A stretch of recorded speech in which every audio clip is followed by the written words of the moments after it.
Hey, and welcome to another episode of the Student Loan Planner Podcast. Today, I am going to cover one of the weirdest loopholes that I know of with student loans. It's going to be one that most of you, it's going to be a new kind of loophole to think about. And so stick with me through some of these examples because I know that this is probably, again, going to be a little strange and a little kind of a weird thing to get used to. But the loophole is called the double debt loophole. Most of today's podcast, we're going to be talking about the double debt loophole explained. The double debt loophole, if you Google that, you're not going to find anything specifically calling out this loophole by name except on our site. We like to come up with nicknames for loopholes because it's really complicated. Like if you're trying to name a planet, do you call it the technical name or do you call it some sort of nickname? That's kind of what we get at, what we're trying to do when we name these loopholes. This loophole has been described before. If you look at some other stuff out there on the web, some people have called it the alphabet soup loophole. Sometimes people will talk about it as we've called it the fighting spouses loophole before, but we settled on double debt loophole because you have to have a married couple that both have student loans with the federal government to be able to use it. So this is going to be a fun show. Hopefully you'll kind of get a kick out of this, even if it doesn't apply to you. A lot of times too, especially when clients listen to our show and they hear about a new loophole that we maybe have not called out by name before, just know that in most every case, we've evaluated you for this. There are some clients that probably got plans from us in like 2018 and before that we might not have evaluated this for, because again, this student loan stuff is complicated and we're always learning things. There's just all kinds of new ways to approach student loan debt. I learn something probably at least every week or every other week about student loan rules that I didn't know before. And I do this all the time, full time. So that tells you how complicated this stuff is. So let's just ease in to this double debt loophole and ask, what is it? So the first criteria for using it is that you need to be married and that you both must have debt. So if you're not legally married and if your legal spouse does not also have federal student loan debt, then this is a loophole that's not going to apply to you. At a high level, what you're effectively trying to do with the double debt loophole is have one spouse use the pay-as-you-earn or income-based repayment plan. So the spouse that uses that plan would want to have more debt. In other words, a high debt-to-income ratio. And then the spouse with the low debt-to-income ratio, in other words, the spouse that owes a very modest amount of money compared to their incomes, that spouse would want to be using the revised pay-as-you-earn plan or the repay plan. That is at its core what it is. You're doing that while also filing your taxes married filing separately. You might ask, well, what the heck is the point of having one spouse on pay-as-you-earn or income-based repayment and then another spouse on revised pay-as-you-earn and filing your taxes separately? What the heck do you get from that? So we're going to discuss that more in this podcast, so don't you worry.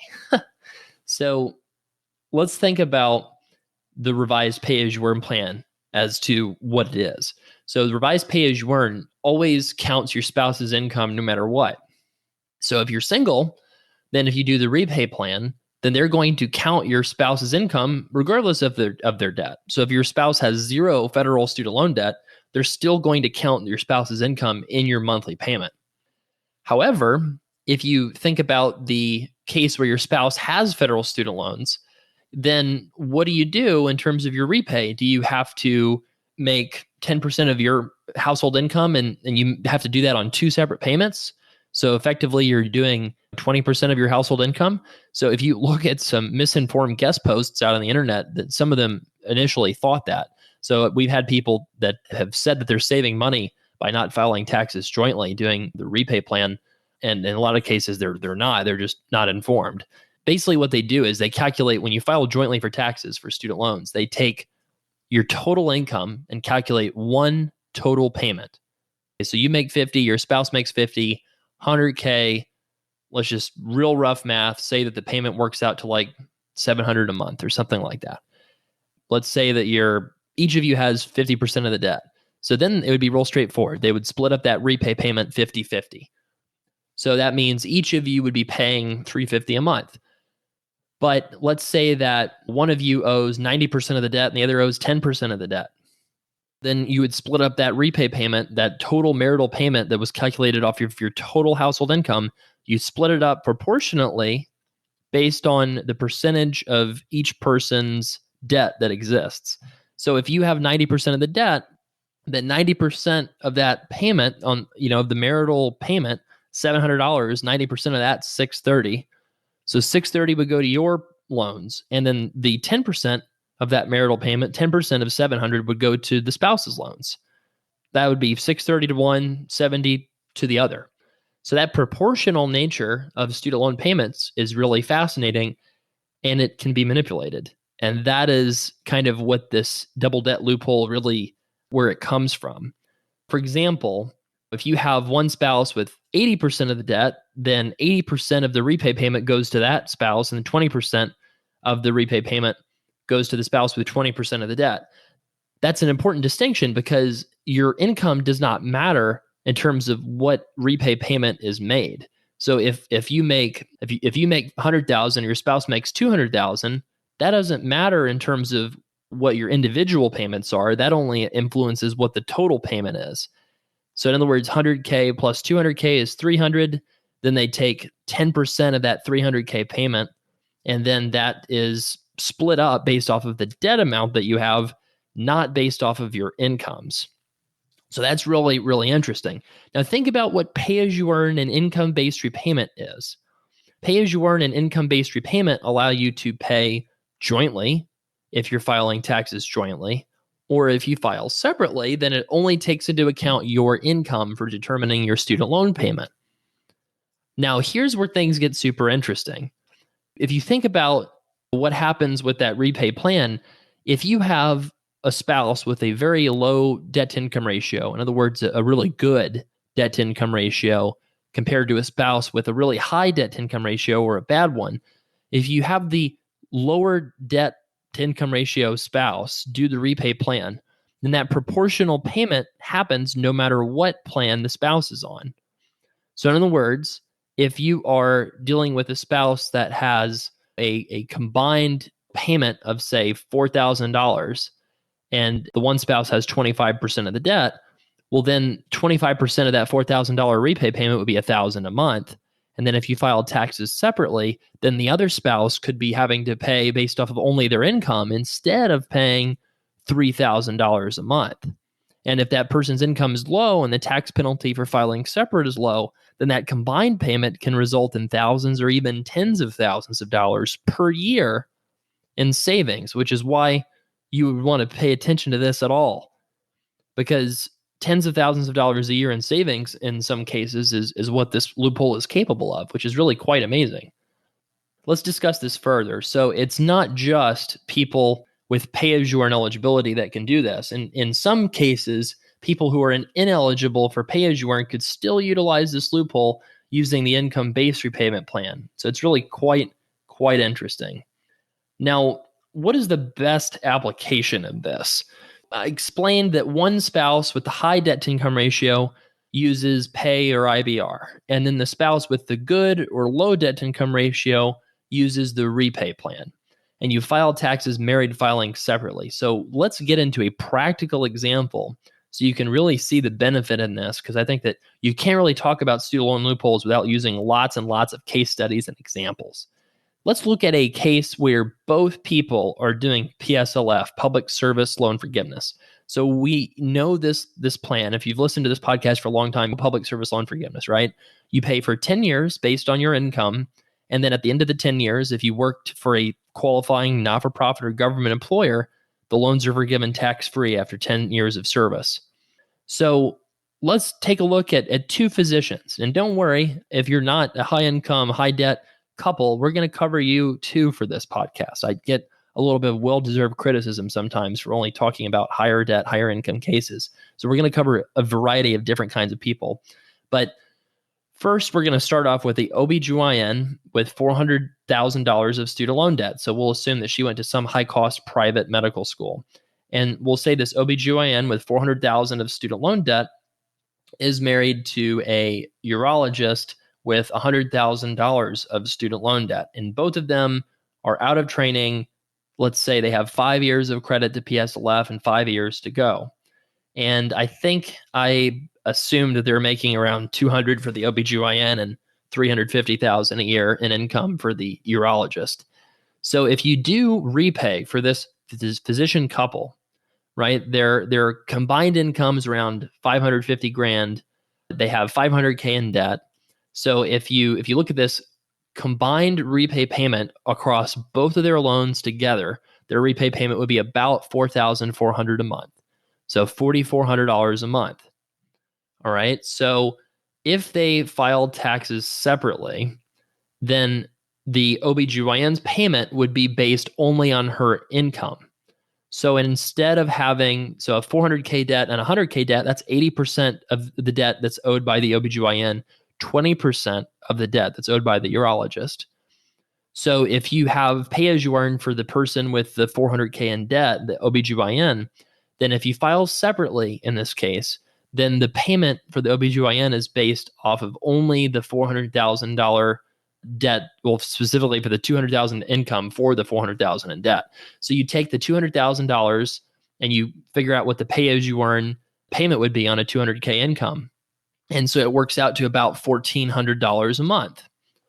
$1,400 a month so far, that's less than $4,400 a month so far, because we haven't taken into account the urologist payment yet. So what would the payment for the urologist be? We'll take the amount of the debt that this urologist has. Let's say it's 20% of the overall debt of the couple.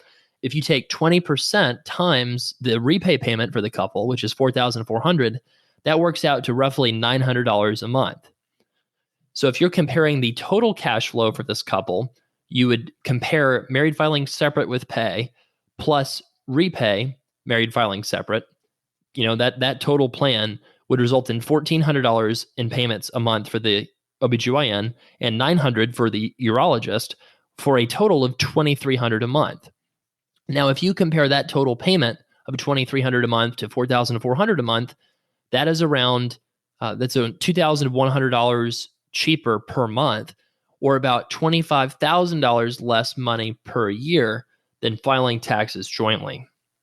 I'm going to repeat that because some of you guys are like, oh my gosh, what the heck is this, right? You're probably falling asleep to this, especially if this doesn't apply to you. You're like, what the heck do I need to learn this? This is nuts. But 25 grand less per year than filing taxes jointly with this double debt loophole. So the double debt loophole, I thought about calling it big debt, little debt, but 100K is not exactly little debt. So it's really double debt loophole. It's two people that both have student loans that have different debt to income ratios that are married could potentially benefit from this. Think about the difference in payments, $25,000. That's after taxes. Before taxes, you're talking probably about $40,000 to $50,000 per year in savings. They're making $550,000. So we just saved this person a month of their income with just a student loan plan. So in other words, you could go not get a student loan plan and work an extra month or pick up the equivalent number of extra shifts to hit that level of income, or you could get a student loan plan. So do you see the importance of getting this, especially if you have a large amount of debt, right? Because this is very, very complicated stuff. So let's talk about a couple other situations. Like, for example, what if the urologist and the OBGYN's forgiveness dates didn't line up? So, for example, what if the one spouse was supposed to get her loans forgiven with PSLF like 2 years sooner than the other person? Well, when that person's debt is gone, now their repay payment would have to be 100% allocated towards the spouse with the smaller debt. So that's the risk. But is there a solution?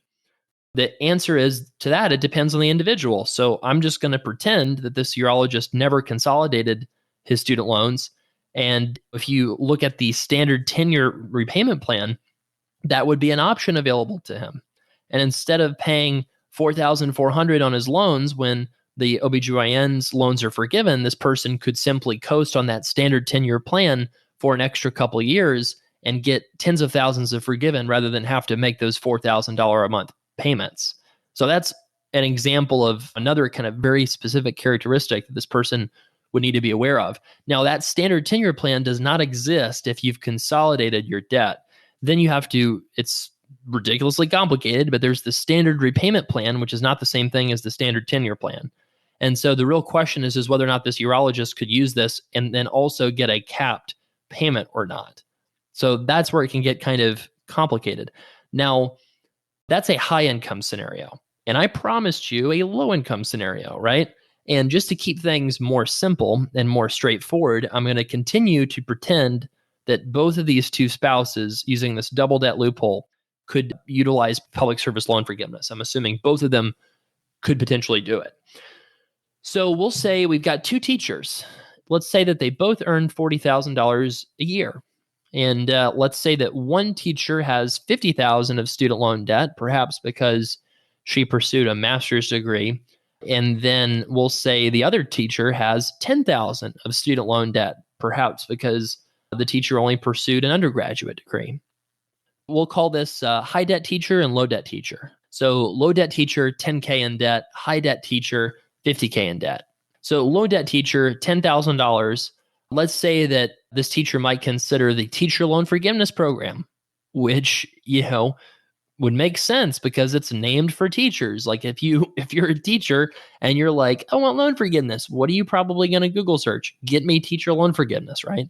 But the problem with this is, let's say that they're both highly qualified teachers, but they're not in math, science, or special education. So instead of the maximum for teacher loan forgiveness, which is $17,500, we're going to assume that they only get $5,000, which is the maximum without teacher loan forgiveness. So let's say that the higher debt teacher thinks that she should probably pursue PSLF, and the lower debt teacher thinks, I could just pursue the teacher loan forgiveness and get $5,000 of my $10,000 forgiven, and I'll pay the rest off. If they get no plan at all, they're going to default into the repay plan, the revised pay as you earn, most likely. Now, it gets complicated. I don't want to get too deep into the weeds here. The one teacher with the lower debt might get put into a forbearance, so it can get kind of messy. But let's just say that they both did the repay plan. If they did that plan, that'd be around $350 a month for their total payment, because $40K in incomes each, two kids. You do the deduction math, that kind of is what it works out to. So $350 a month, that would be split proportionately based off of their debt. So 80% would go towards the person with or actually a little more than that, because I've said the person has $50K in debt. So 85%, something like that, would go towards that person's debt. The rest would go to the low person's debt. Here's the issue, though. If they filed taxes married to filing separately, what would that do to the payments? So high debt teacher who has $50,000 in student loan debt would only pay $11 a month under the pay plan. Why is that? First off, when a lot of times people will file separately and they'll ask me, well, who should claim the kids on the tax return? That's actually not relevant. The income certification doesn't ask how many dependents did you claim. It asks what your family size is. That's not the same thing. They're not asking the same thing. So in other words, technically, when you file taxes separately, basically both people get to list the entire family size, and it kind of actually even result in a little bit lower of a payment. We want people's student loan plans to be as simple as possible. And if there's not a massive savings, we're not going to complicate things, because we think that would hurt you more than it's going to help you. But it's just something to know that you get even bigger deductions than people think you do when you're calculating your payment. So the teacher with the $50K in debt filing separately only has to pay $11 a month, because they're basically looking at her $40K income and giving her a deduction probably of around $35,000 or something like that. Maybe a little more than that even. And they're taking 10%, dividing by 12, and that's what it kind of works out to. Now, the one with the $10,000 in debt pays a proportional payment if they're on the repay plan. So if you take that proportional amount of debt that this person owes times that $350 joint household payment, that works out to about $57 a month. So if we add those two together, let's just say it's roughly $70 a month. Think about this difference for this teacher couple. You could do this double debt loophole and pay $70 a month, or you could file your taxes jointly and both do repay, like the loan servicer reps will always tell you is the best plan no matter what. And if you do that, you'll pay $350 a month. So the difference between the double debt loophole, fully optimized with everything accounted for, the difference between those two is you're saving about $3,000 per year. Again, that's after taxes. So before taxes, you're probably looking at probably relatively low tax bracket, maybe $4,000 a year. So $4,000 or so, that's maybe the equivalent of, again, a little bit over 1 month worth of salary for one of these teachers. That's a big deal, especially when you're making $40,000 a year. That is a really, really awesome benefit. So we've kind of looked at two examples. One is for a couple that has modest sized debt that would save about $3,000 a year. And the other one was for a couple that has very large sized debt that could save 25 grand per year. Both of those savings are really, really large. Now, the one thing that I did not mention was the penalty for filing taxes separately. So this penalty can in some cases be rather large, especially if your incomes are very, very different. So in this particular case, the teachers would only lose the student loan interest deduction. So they make a low enough income that they would get a pretty decent deduction from that. So that works out to about a loss of about $500 from filing taxes separately. So again, that's really not that big of a difference compared to the $3,000 per year in savings. So if you look at the savings from the optimized student loan strategy and offset that against the higher tax costs, then that's a difference of around $2,500 a year in less payments towards student loans. So that's per year. If you kind of spread that out over 10 years or 5 years or however much longer they have to go on PSLF, even this teacher with a modest $60K of total student loan debt would be kind of saving, if we assume maybe like only 4 years worth of savings. 4 times 2,500 is 10 grand. 10 grand divided by an average student loan plan cost of $500. That's getting about 20x the savings compared to what they spend on getting a student loan plan, besides just getting a review of everything and feeling better about their financial futures. So, I mean, if one of these loopholes applies, it very quickly pays for the consult by multiples. Let's look at a couple different examples.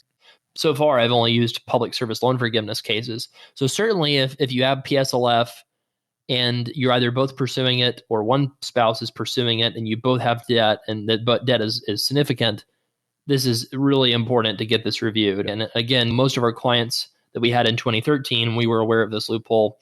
For some of the clients 2018 and before, we hadn't yet realized this loophole existed. More on that in a bit. The crazy thing is, if this couple had pursued the low-income couple with the couple teachers, if they'd pursued teacher loan forgiveness, then they wouldn't have gotten PSLF on the 10K debt at all. They would have gotten the most of the repay payment, the $350 a month, probably would have been applied to the person going for PSLF, and the person would have created an additional $5,000 they had to pay off because the teacher loan forgiveness cap of $5 grand for people outside of certain areas would really not cover most of the debt, or wouldn't cover all of it. That's a big deal. You're talking total tens of thousands of dollars of lost money in that case if it wasn't optimized. What about some non-PSLF cases, or one, let's say where one person is PSLF and one is not. Let's say we have two pharmacists. One's got $300,000 in debt. One's got $100,000 in debt. Both make about, let's say, $100K each, and they have a couple kids. So the repay payment overall, if you're doing filing joint, would be about $1,300 a month. So that's $200K in incomes minus the deduction for their family size times 1.5 is the technical formula. I don't want to get into too much of that, but just take my word for it that it's about $1,300 a month if they file jointly with this $400K debt, $200K income, pharmacist couple, total household income. So if the person with the large debt to income ratio filed separately and chose the pay as you earn plan, then the payment for that person would be about $500 a month. Now, the person going for doing repay on the other debt with a lower debt to income ratio, if you take the proportional payment, right, 25% of the total payment of $1,300, it works out to roughly like $300 a month. So if you sum the pay married filing separate plus repay married filing separate with repay filing joint for both, the total cost is $800 for the double debt loophole, or $1,300 for filing jointly. That's a $500 a month advantage. But what happens if one spouse gets PSLF and one does not? So you could have the one not doing PSLF continue to file separately.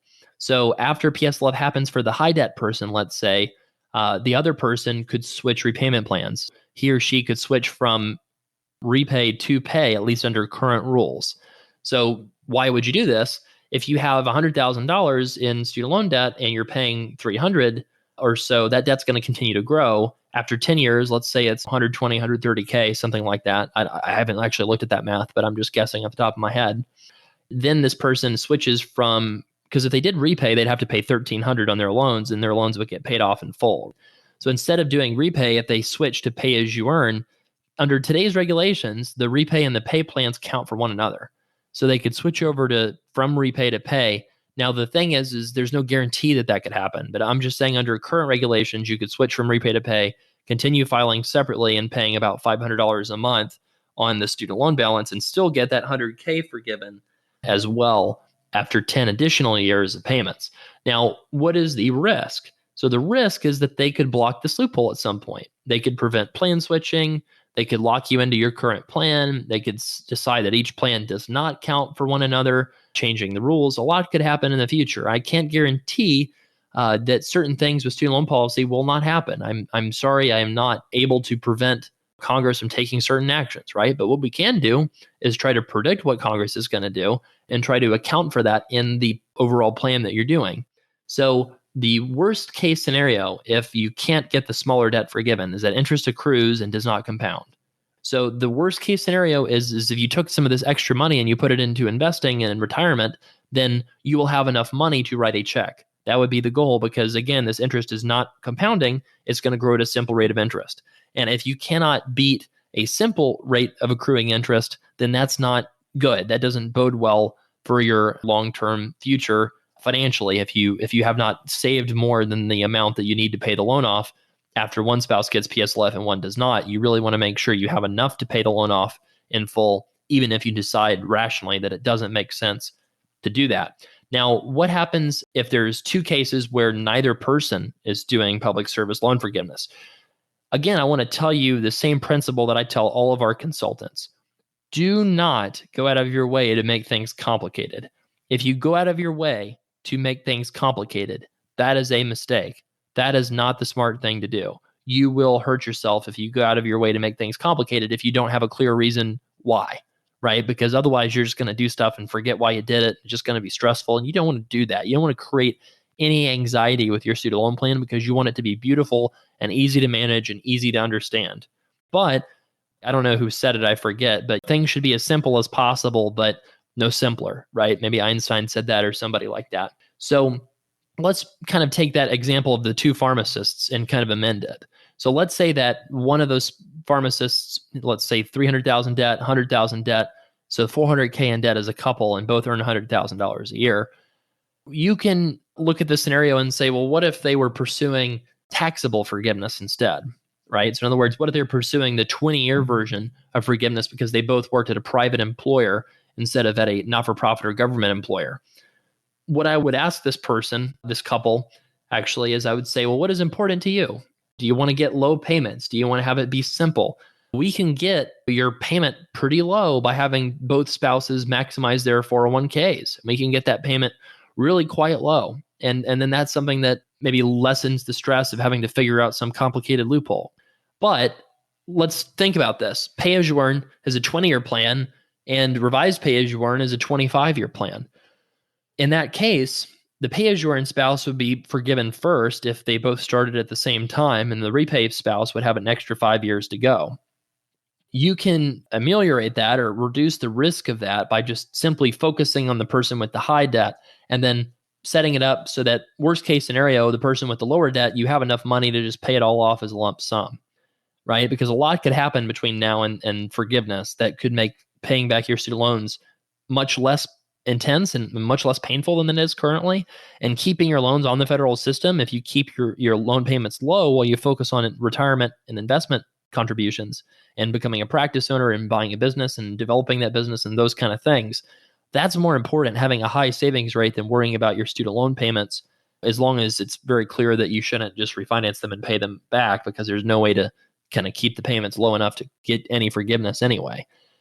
The worst case scenario is that the spouse with the lower debt to income ratio, the better debt to income ratio, gets stuck on the repay plan. So for example, let's say that you're doing this pay filing separate, repay filing separate loophole together as a couple, and then you file taxes separately, and the first person's loan's forgiven. And then now this repay plan, let's say you're not able to get out of it on to pay yourself. Well, then that repay plan would cause you to pay the entire marital payment on your loans alone when the first spouse's loan's forgiven. So that could or could not be a problem, because maybe that results in the full payoff of your loans. If it does, that's not the end of the world. You can always decide to just pay a lump sum at the end of the 20-something years when the first spouse's loan is forgiven. And if you're doing that for the spouse with the worst debt-to-income ratio, then that's probably something that works out. So if you have a small amount of debt, relatively small amount of debt to deal with in that case, you want to have a huge taxable brokerage account that's sitting in massive 6-figure, 7 figures amounts of mutual funds that you could simply pull out and use to pay off your debt in full. That would be the goal that you would want to do, is to be able to have so much in assets that you could easily afford to pay off the debt. And then the decision of whether or not you pay that debt off in the future is solely based off of what makes rational sense based off the rules that exist at that time. So let me give you a example from my personal life. For fate or irony's sake, or just for a good laugh or something, I guess I am now a subject to loan forgiveness with the federal government, simply because I'm a small business owner. So you might have heard of this Paycheck protection program. We've certainly mentioned it on the podcast a couple times. It's meant for business owners who have payroll that was impacted by the coronavirus recession. Certainly, we were impacted with the federal government suspending student loan interest. The only people refinancing on our site right now are people refinancing private student loans, which is fine, but it's a huge revenue loss for us. So we qualified for that and we applied. And the thing is there's all kinds of question marks as to whether or not this money is eligible for forgiveness for various different reasons. People are worried about maintaining the same number of people on your payroll. They're worried about proving that they had a certain amount of payroll. They're worried about actually having to pay the funds back instead of being able to have it forgiven. There's just all kinds of worries or stresses around this program. And so what I say to that is the loan interest rate's 1%. I have the funds to pay it out of my net worth fairly easily, luckily. And since my net worth is much greater than the amount that I borrowed, I'm not worried about it, because I'm either going to pay back the debt with a 1% interest rate, which is really low. If it was higher, I would still take this bet, because it's basically like, worst case, it's like a 50-50 bet. I'm not going to have to pay that back, right? If there's a 50-50 bet, I won't have to pay it back. That's much, I don't care what the interest rate is if it's not 50%. Do you see what I mean? So that's kind of what I'm saying about this double debt loophole. If it doesn't work out, well, you just might be stuck either having to file jointly and having to pay a higher amount of money that you would have had to pay anyway, or you'll have one spouse forgiven before the other, and then the other spouse with a smaller debt, you might have to just pay it off as a lump sum or just stretch it out a little bit more. But either way, you would have wanted to have used this loophole to be able to save a lot of extra money into mutual funds, retirement, etc. There's a lot to this double debt loophole. If you have never gotten a student loan plan from us, just know that our student loan calculator now that we use in our consults has the capability of analyzing this. The free version that we give away on the website does not. Partly that's intentionally, we don't want to confuse people. Partly it's because we want to keep our best stuff for our clients that pay us for analysis, right? Because it takes time and energy and a lot of effort to create this stuff for you guys. So if you're interested in getting that analyzed, you just need to go to studentloanplanner.com/help and book a time with one of our team members. And again, who should do this? Who should see if they qualify for the double debt loophole? It's people that are married that have very different debt to income ratios. So one spouse owes 4 times as much as their income, another spouse owes 1 time as much as their income, and both spouses owe significant amounts of student debt. So that's somebody who needs to get this evaluated. And if you're an already existing client, then you can get this evaluated as well. You'll just need to book a follow-up consult. So just reach out to the consultant that you worked with originally when you created your plan and set up a follow-up consult with them to just get this reevaluated if you want to get it reevaluated. Now, there's another couple of announcements that I've got for you that are a little unrelated to the double debt loophole. The first is that interest rates are going to be, if you haven't heard already, interest rates are going to be at record lows for people who are students for the fall of 2020 and spring of 2021. So if you are a dental student, a med student, law student, know someone that is, any other student of any kind, you're going to be benefiting from these record low interest rates for federal student loans. So the way that they set this is they look at the 10-year Treasury auction yield, which is the government borrows, the government asks investors what they want to pay, and the government sets the yield for the particular bond they're selling. So that happened a couple weeks ago. The rate was 0.7%. So you add on to that extra yield for different kinds of programs the federal government offers, and that tells you what the rates are going to be for the future. So that's how I knew all this stuff. So the rates for undergrads for the fall are going to be 2.75%. That's great. That's the lowest in history for undergraduate student loan borrowing. 2.75%. Hot dog. That is really low. That is great news. For people that are in graduate school or undergrads that are needing to borrow extra money, the Stafford unsubsidized interest rate is going to be 4.3%. So, I mean, honestly, that's really low. That's like an exceptional refinancing deal that you're getting, but on a federal student loan instead of a private student loan.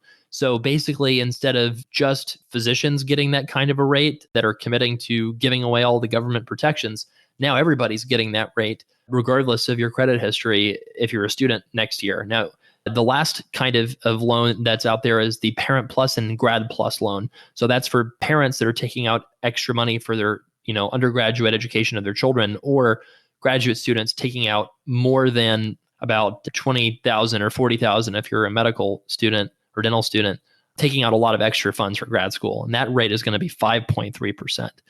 Those used to be 7% last year. So the federal student loan interest rates have fallen by about 1.7% for the coming school year. So that's great news. That's going to give people interest relief for the coming year. So if you are a student for the coming year, I guess kind of congrats, because those are not like ultra low, but they're very, very low historically. It's the lowest rates have been in at least 15 years. So that's good news. As good as those low rates are, actually, if you think about it, these interest rates for a lot of people actually don't really matter that much. And the reason is because of loopholes like the double debt loophole that are so complicated to understand that you almost have to sit down and drink like a Manhattan to try to get through the podcast episode to understand all the stuff, because it's just really weird. So this double debt loophole is, I mean, it's something that I'm excited to continue to evaluate, but that's just one loophole. There's a lot of them out there that our team evaluates when we do student loan plans. I'll give you some more examples. We've talked about these in other podcast episodes. So if you want to learn more about these, just go into our studentloanplanner.com/blog, and there's a little magnifying glass icon. And if you press that icon, it'll allow you to type in something to search. And what you will probably find is podcast episodes on each one of these loopholes that I'll just very briefly mention. There's 8 of them. I'm just going to give you other loophole examples that we look at. There's the double consolidation loophole. That's for parents in particular. There's the standard cap loophole for people that are making, quote unquote, too much money. You can actually get your payment capped. There's married filing separately, where you can avoid counting your spouse's income if the penalty is low enough. There's the breadwinner loophole, which is for people that live in the 9 community property states around the country. There's the reverse breadwinner loophole for people who are making less than their spouse that also live in one of those 9 community property states. There's the refinancing ladder loophole for people that are trying to pay back their loans who also don't want to screw over their chances of buying a house or a business. There's the die with your debt loophole for the 60 and up crowd out there. I don't want to discriminate, and I don't want to suggest anything too morose there, but it can be a very rational thing to, if you're starting off with no credit in your 60s, to have that loan go into your mid 80s and then consolidate it again so that it can go into your, mid 110s or so. And if you make it that long, then I think that you'll be somebody would probably pay off your student loan debt just because of that headline would be so amazing, right? 110-year-old still owes money on their student loans. I mean, holy cow, I guess that's coming. That'll be a weird day. And then the AIDS loophole is the eligibility loophole, where you can add in a bunch of weird non-qualified kinds of federal loans from different agencies, different departments like Department of Health. They have a health professions student loan program. You can consolidate those to make them eligible for loan forgiveness. And a lot of people don't know that. That's just like 8 that I named off the top of my head. There's a lot more than that. And this shows you, I guess, why student loans are a lot more complicated than you think. Even if you have done a lot of research on this, you haven't done as much research as we have. And that's not to say that you're not extremely intelligent. You are. Otherwise, you wouldn't be in this scenario where you have a lot of debt and a lot of education that you financed using that debt. But the thing is just it can make your head spin sometimes keeping track of all these loopholes. And we don't charge a used car worth of money for our advice. We charge like a really solid like Xbox or something. I don't know. I mean, what's something that's like a few $100s that's like you would buy without too much thought. The thing is your Xbox is going to give you some entertainment, but it's not going to save you tens of thousands of dollars, I guess, unless you're like some professional gamer. And some of these loopholes can really save you thousands, if not tens of thousands of dollars a year. And even if it ends up not applying to you, at least the uncertainty and the anxiety of, am I missing something, is off the table, and you've got a clear plan that's been reviewed by a team that's reviewed almost $1 billion in student loan debt now, and you don't have to worry about it anymore. So anyhow, if you have more student loan debt than you do income for your household, you really need to review your situation. Even if you think you know what you're going to do, you really need to get it reviewed. If you're an existing client, the goal is to get you to a place where you don't need our services. That's not my goal, to sign you up for a recurring fee service. My goal is to get you a plan and have you really be able to sort of just self-provision the rest of the way. But if you do need us because we've discovered a new loophole or legislation changes or something in your life changes, we're also available for clients for a slightly lower fee than the initial fee that we have, if you need a double check about whether or not you're still doing things the right way. So thanks for entertaining this episode. I know it's kind of a weird one. I know that it's kind of very counterintuitive to anything that you've probably thought about student loans, because I mean, when I heard it the first time, it blew my mind. I'm like, oh my gosh, man, this just really shows you how complicated this stuff is. So maybe federal student loan legislation will come through and just make all this stuff super easy and really kind of a no-brainer to understand. But then again, that was what the Republican tax bill was supposed to do. And the previous episode last week, we had Tom Bowden on from Buckingham Wealth Management, and he discussed this qualified business income deduction that can give you a 20% write-off for pass-through income. And so the fact that sounds like some sort of undiscovered language from the Mesopotamian Bronze Age nobody's ever heard of before, right? It sounded like French, right? I don't know.